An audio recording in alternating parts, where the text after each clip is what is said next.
जीवन की अनुचित बातें, जीवन का अनुचित दौर हो या जीवन में अगर आपके साथ कुछ भी अनुचित हुआ हो, तो भी ये अनुचित चुनौतियाँ किसी भी प्रकार से आपको ये अनुमति नहीं देती कि आप अपने धर्म के पथ पे ना चलें या कोई अनैतिक तरीके का उपयोग करें। अब देखिए, ये बात तो प्रैक्टिकल लाइफ में भी मतलब आप लगा सकते हैं इस चीज़ को कि अब कोई बंदा फाइनेंशियली ठीक नहीं है तो वो कहे भाई आज मैं यहाँ पे डाका डाल देता हूँ, या कोई बंदा हेल्थ वाइज ठीक नहीं है तो वो कहे कि मैं सामने वाले बंदे को भी मार दूंगा सिर्फ इसलिए क्योंकि मैं ठीक नहीं हूँ, अगर मैं ठीक नहीं हूँ तो सामने वाला क्यों ठीक हो। तो आज का हमारा ये वीडियो इसी चीज़ पे बेस्ड है, इसी से रिलेटेड एक वाक्य पे बेस्ड है। तो आप सभी को मैं हाथ जोड़ के प्रणाम करता हूँ, सादर प्रणाम करता हूँ। ये मेरे जीवन का पहला वॉइस ओवर वीडियो है, तो मेरे से हुई हर प्रकार की भूल चूक को, गलतियों को आप लोग क्षमा कीजिएगा और इस वीडियो में मेरे साथ बने रहिएगा। कोशिश तो करूँगा कि प्रोफेशनली कर पाऊँ, मगर क्योंकि पहला ट्राई है तो थोड़ी बहुत मिस्टेक्स होंगी। खैर, आज का ये वीडियो मेरा पहला प्रयास वॉइस ओवर में मैं अपने जीवन में सबसे प्रिय, मेरे हृदय के सबसे करीब भगवान श्री कृष्ण को समर्पित करना चाहूँगा, अर्पित करना चाहूँगा। तो चलिए आज का ये वीडियो हम लोग शुरू करते हैं। तो किस्सा एक बार का है जब श्री कृष्ण वो केशव गोपाल हरि गोविंद के नाम से प्रसिद्ध सबके प्रिय श्री कृष्ण और वासुसेन अधिरथी सूर्य पुत्र अंगराज कर्ण आपस में बैठ के कुछ वार्तालाप कर रहे थे। उसी वार्तालाप के बीच की कुछ पंक्तियां, कुछ बातें और श्री कृष्ण का वो दिव्य ज्ञान आज आपके साथ मैं साझा करने जा रहा हूँ। तो कर्ण ने ना बड़े ही गुस्से से, या कह लीजिए अपने साथ हुए जीवन भर के भेदभाव या हुई बुरी चीज़ों से इरिटेट होके पूछा, जैसे हम पूछते हैं ना मम्मी यार ये क्यों नहीं हुआ, पापा यार, मतलब लिटरली इरिटेट होके पापा ये क्यों नहीं हुआ, ऐसा क्यों नहीं हुआ। सेम वे में कर्ण ने कृष्ण भगवान से पूछा हे कृष्ण, मेरी माँ ने मेरे लिए जो ममता थी, मेरे लिए जो प्रेम था, उसे मेरे इस पृथ्वी पर पहली सांस लेते ही त्याग दिया। मेरे सर पर से मेरे जन्म लेते ही माँ का आंचल मुझ पे से छूट गया। हे गोविंद, मेरा इन प्रकृति के नियमों के विरुद्ध जन्म हुआ, इसमें मेरा क्या दोष है। गुरु द्रोणाचार्य, गुरु द्रोण, जिन्होंने इस पृथ्वी पर उपस्थित सबसे परम शक्तिमान पुरुषों को शिक्षा दी, उन्होंने भी मुझे शिक्षा देने से इनकार कर दिया, वो भी उस कारणवश जो वास्तव में एक कारण था ही नहीं। एक क्षत्रिय होते हुए भी कभी मुझे एक क्षत्रिय का दर्जा ना दिया गया, मुझे क्षत्रिय ना माना गया। मतलब आप लोग खुद सोचिए इस बात को कि सपोज कीजिए आप लोग स्कूल में बहुत अच्छा परफॉर्म कर रहे हैं, दिन भर आप स्टडी करते हैं, अच्छे से स्टडी करते हैं, मतलब आपका आउटडोर एक्टिविटी भी बढ़िया है, पर फिर भी आप जब घर आते हैं आपको मम्मी पापा बोल देते हैं कि बेटा तुम पढ़ाई नहीं करते हो, बेटा तुम ऐसा नहीं करते, बेटा तुम वैसा नहीं करते, शर्मा जी का लड़का ऐसा करता है, तुम क्यों नहीं करते। कंपैरिजन हो जाए, लेक्चर हो जाए, आपको कितनी ज़्यादा खींच चढ़ेगी, कितनी इरिटेशन होगी। अब सेम वे यही चीज़ शुरू से लेके अंत तक कर्ण के साथ होती आई, तो वो भी इरिटेटेड था। फिर कर्ण बोलता है, वो भार्गव भृगपति गुरु परशुराम जी ने मुझे शिक्षा दी, अंततः गुरु परशुराम जी ने मुझे शिक्षा दी, परंतु उन्होंने भी मुझे श्राप दे दिया जब जाना कि मैं एक क्षत्रिय हूँ, कि हे कर्ण, जिस दिन जिस समय तुम्हें मेरी दी हुई विद्या की सबसे ज्यादा आवश्यकता होगी, उसी समय तुम मेरा सिखाया हुआ सब कुछ भूल जाओगे। मतलब आप लोग सोचिए कितनी बड़ी ये विडंबना है कि एक गुरुजन ने उनको इसलिए पढ़ाने से मना कर दिया क्योंकि उन्हें लगा कि वह क्षत्रिय नहीं है, और दूसरे गुरुजन ने उन्हें इसीलिए श्राप दे दिया क्योंकि वो एक क्षत्रिय था। कितनी बड़ी विडंबना है। खैर, आगे बोलते हैं कर्ण, हे कृष्ण, मेरे छोड़े हुए एक तीर से, एक बाण से, एक गऊ की गलती से हत्या हो गई। उस गाय के पशुपालक, उस गाय के मालिक ने भी मुझे उस चीज के लिए श्राप दे दिया जो मैंने वास्तव में कभी जानबूझकर किया ही नहीं था। उसके पश्चात भी द्रौपदी के स्वयंवर में मुझे एक सूत पुत्र कहकर मेरा अपमान किया गया, मुझे हर बार की तरह नीचा दिखाया गया। उसके बाद अंततः माता कुंती ने भी मुझे सत्य का आभास तभी कराया जब युद्ध को और टाला नहीं जा सकता था, या शायद माता कुंती को तो मुझसे प्रेम ही नहीं था। उन्होंने सच भी बताया तब जब उन्हें अपने पुत्रों की चिंता थी, नहीं चाहती थी कि उनके पुत्र मेरे हाथों मारे जाएं। तो उनका मतलब एक कर्ण का एक लॉजिकल वो था कि जीवन भर उसके साथ हर प्रकार की मतलब हर प्रकार की अनफेयरनेस उनके साथ होती रही। आप लोग सोचिए, आप लोग के साथ छोटी सी बातों पे हम लोगों के साथ मतलब छोटी छोटी बातों पे जब अनफेयरनेस होती है, हम लोग कहते हैं यार भगवान क्या यार, ऐसा हो गया तो ऐसा क्यों हो गया, ऐसा नहीं होता, ऐसा क्यों नहीं होता। कहते हैं अब आप ही बता दीजिए श्री हरि, मेरे जीवन में जो कुछ भी मैंने पाया वो सब दुर्योधन ने मुझे दान में दिया, तो अगर इस महायुद्ध में मैं दुर्योधन का पक्ष ले रहा हूँ तो क्या ही गलत कर रहा हूँ मैं उसमें। अब आप लोग इस चीज को समझिए, जैसे आप स्कूल में हैं और आपका एक रोस्ट बैटल चल रहा है, 4 लड़के एक लौंडे पे चढ़े हुए हैं और वो लड़का मतलब बिल्कुल बेइज्जती हो रही है उसकी, तभी उसकी तरफ से कोई एक लड़का आए और आके उसकी तरफ से बात बोल दे, तो वो जो लड़का होगा जिसकी बेइज्जती हो रही थी वो तो उसका रीडिंग हो जाएगा ना।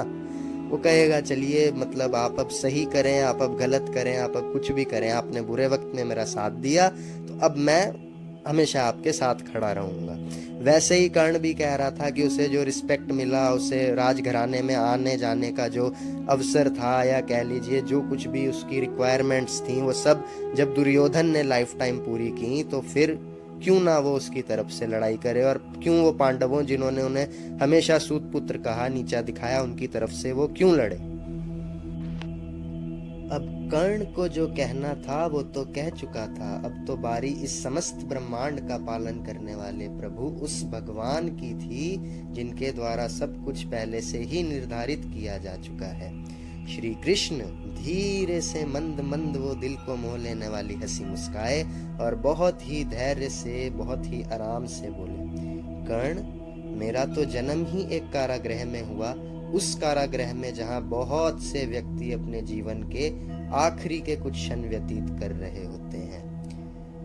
मतलब आप लोग ये बात को 1 मिनट के लिए गौर कीजिए कि आपको पता चलता है कि आपका जन्म एक ऐसी जगह पे हुआ जहां बहुत से ऐसे लोग होंगे जो इस डर में जी रहे होंगे कि कब उनके ऊपर मतलब एक लाइफ सेंटेंस का वो आ सकता है, ऑर्डर आ सकता है, या ऐसा कुछ हो सकता है कि उन्हें मृत्यु दंड मिल जाए। कितना ज़्यादा नेगेटिव इन्वायरमेंट हो, वहाँ पे आप पैदा हुए और आपको ये बात पता चल जाए। भगवान है, उन्होंने कभी दर्शाया नहीं, लेकिन एक बार आप इमेजिन करके देखिएगा कि आप पे क्या बीतेगी। चलिए अब आगे कृष्ण फिर बोले कि हे मेरे प्रिय कर्ण, मेरी मृत्यु तो मेरे इस धरती पर जन्म लेने से पहले ही मेरी प्रतीक्षा कर रही थी। मतलब जन्म लेने से भी पहले उनकी डेथ निर्धारित थी। इट्स जस्ट लाइक आप कोई एग्ज़ाम देने जा रहे हैं, पेपर में बैठे हैं, लेकिन टीचर ने पहले से डिसाइड किया हुआ है कि इस बच्चे को तो मुझे फेल करना ही करना है। मतलब आप पेपर दें ना दें, अच्छा लिखे बुरा लिखें, डजेंट मैटर, टीचर ने डिसाइड किया हुआ है कि ये बच्चा तो फेल ही होगा। कृष्ण बोले, जिस रात को मैं पैदा हुआ, जिस रात मेरा जन्म हुआ, उसी रात को मेरे अपने जन्म देने वाले मेरे माता पिताजी से अलग कर दिया गया। अंगराज कर्ण, तुम तो अपने बचपन से, अपने बाल काल से हमेशा तलवार, रथ, घोड़े, तीर, धनुष, इन सब की आवाजें, इन सब की ध्वनि सुनते आए हो ना कर्ण। पर मुझे तो बचपन से सिर्फ गाय, चरवाहा, गोबर, यही सब सौभाग्य प्राप्त हुआ। जब मुझे बचपन में मेरे माँ बाप ने मुझे चलना सिखाया, उससे भी पहले मुझे मेरा जीवन लेने के लिए, मेरे जीवन को, मेरी सांसों को मेरे से छीन लेने के लिए अनेकों बार हमले करवाए गए, मुझ पे अनेकों जानलेवा हमले कराए गए। ना कोई सेना, ना कोई विद्या, हर हमेशा, हर एक पल मैं यही सुनता आया कि कृष्ण तुम ही मेरे जीवन में होने वाली हर एक कमी, हर एक बुरी चीज, हर एक दुख, हर एक दर्द के कारण हो। देखिए ये तो हम लोग आज भी करते हैं, आज भी कुछ हो जाता है तो भगवान आपने ये क्यों नहीं किया, कुछ बुरा हो जाए भगवान आपने क्यों कर दिया। उस टाइम भी ऐसा ही था, माखन चोरी हो गया, कृष्ण ने चुरा लिया होगा, गांव में कुछ टूट गया, कृष्ण ने तोड़ दिया होगा, युद्ध होगा तो कृष्ण के कारण होगा। मतलब सब लोगों के हिसाब से जो युद्ध होने वाला था वो कृष्ण के हिसाब से होगा। इनफैक्ट मेरे ख्याल से तो भगवान आगे आने वाली कुछ पंक्तियों में बोलेंगे भी। खैर, जब तुम सबको जिस समय सबको तुम्हारे शौर्य पराक्रम के लिए तुम्हारे गुरुजनों से सराहना के कुछ शब्द सुनने को मिल रहे थे अंगराज, उस समय तक मैंने किसी प्रकार की विद्या ही नहीं प्राप्त की थी। कितनी बड़ी मतलब देखिए अजीब सी बात है, जिसने ये पृथ्वी, ये सिस्टम, ये दुनिया, ये विद्या सब कुछ बनाया, उस समस्त कारणों के कारण को अपनी बनाई विद्या का भी सुख उस समय प्राप्त ना हुआ जिस समय आमतौर पर हो जाना चाहिए। आगे कृष्ण कहते हैं, आगे सुनो कर्ण, तुम तो उस स्त्री से विवाहित होना जिसे तुमने खुद से चुना, जिसे तुमने चाहा। मुझे तो वो स्त्री भी ना मिल सकी जिसे मैंने प्रेम किया, किंतु हमेशा अंततः उन्हीं स्त्रियों से मेरा विवाह हो सका जो या तो मुझे चाहती थी या तो जिन्हें मैंने दैत्यों से, राक्षसों से बचाया था। मुझे तो मेरे पूरे कुल को रातों रात यमुना के किनारे से दूर समुद्र के तट पर ले जाना पड़ा, उन सबों को जरासंध से बचाने के लिए, यहाँ तक कि मुझे एक कायर और डर के भागने वाला भी कहा गया। अब अगर कर्ण, दुर्योधन ये होने वाला युद्ध जीत गया तो तुम्हें तो बहुत वाहवाही, खूब श्रेय मिलेगा कि वाह कर्ण, तुमने तो पांडवों को परास्त कर दिया। परंतु अगर धर्मराज युधिष्ठिर ये युद्ध जीत गया तो सोचो सूर्यपुत्र, मुझे क्या मिलेगा? मेरे सिर आएगा सिर्फ और सिर्फ इस युद्ध का आरोप और इस युद्ध से संबंधित हर एक व्यक्ति का श्राप, और वो नकारात्मक बातें सदैव मेरे साथ जिएंगी। मतलब आप लोग सोचिए, जैसे अगर कोई बुरा चीज हो जाए और आप like you are the instigator, आपने इंस्टिगेट किया है चीज को, हालांकि वो चाहे सही के लिए हो चाहे गलत के लिए हो। अब रशिया में वॉर चल रहा है, मे बी मुझे नहीं पता कौन सही है या कौन गलत है, बट लॉस तो पूरे उसका हो रहा है ना। एंड में यही कहा जाएगा पुतिन ने कर दिया या जो यूक्रेन का है उन्होंने कर दिया, हालांकि बात कुछ भी हो, लॉस सिर्फ आदमियों का होता है। तो कृष्ण भगवान पे ही सारा जिम्मा आएगा। आगे बोलते हैं, हे सूर्यपुत्र, मेरे प्रिय अंगराज कर्ण, एक बात हमेशा याद रखो कि जीवन में हर किसी को समस्याएं हैं। जीवन किसी के लिए भी निष्पक्ष नहीं होता। इस दुनिया में आने का अर्थ ही है दुख भोगना। जो इस दुनिया में आया है उसको दुखों के साथ ही अपनी ये जिंदगी, अपनी ये जीविका व्यतीत करनी होगी। यही प्रकृति का नियम है। इस जीवन में दुर्योधन के मार्ग में भी बहुत सी कठिनाइयां हैं और युधिष्ठिर के मार्ग में भी बहुत सी कठिनाइयां हैं, परंतु जो सही है, सत्य है, यहाँ पे सही का मतलब भगवान कृष्ण का धर्म का पालन करने से है। कहते हैं जो सही है वो तुम्हारे हृदय को, तुम्हारी अंतरात्मा को सदैव पता होता है। इस बात से कोई फर्क नहीं पड़ता कि जीवन कितना मुश्किल है या जीवन में कितनी कठिनाइयां हैं, ना इस बात से कि जीवन में कितनी बार आपका अपमान हो चुका है या कितनी बार आपको नकारा गया है या अस्वीकार किया गया है। जो हो चुका है, जो उस चीज को जीवन में देने से ही इनकार कर दिया हो, वास्तव में जो सच में आपकी हो, आपको उस चीज को लेने से भी अगर इनकार कर दिया हो, वो भी मैटर नहीं करता है। बात तो सिर्फ ये आवश्यक है कि तुमने उस समय किस प्रकार प्रतिक्रिया व्यक्त की। मतलब इम्पोर्टेंट चीज ये है कि जब आपके सामने नेगेटिविटीज आई, जब आपके सामने टफ हुई, जब आपके सामने रोड़े आए, तो आपने किस प्रकार हंस के उसका सामना किया या सदैव रोते हुए उसका सामना किया। कृष्ण भगवान कहते हैं, शिकायत करना बंद करो कर्ण। जीवन की चुनौतियां तुम्हें कभी भी इस बात की आज्ञा नहीं देती कि तुम जीवन के गलत मार्ग पे, धर्म के गलत मार्ग पे चलो।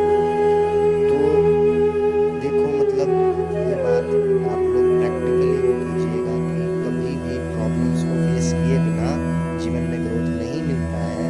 कंक्लूजन इस वीडियो का ये है कि अगर आपके साथ कुछ गलत भी हो रहा है तो डोंट वरी, आप मतलब कोई इस तरीके का चीज मत कीजिएगा। आप लोगों ने वास्तव मूवी में देखा होगा, वास्तव मूवी का मैसेज यही है, संजय दत्त वाली वास्तव है, उसका मैसेज यही है। वो पहले गलत चीज नहीं करना चाहता था, लेकिन उसके साथ जब गलत होता रहा, उसने खुद वो चीज करने लग गया जो कभी खुद सोचता था कि गलत है।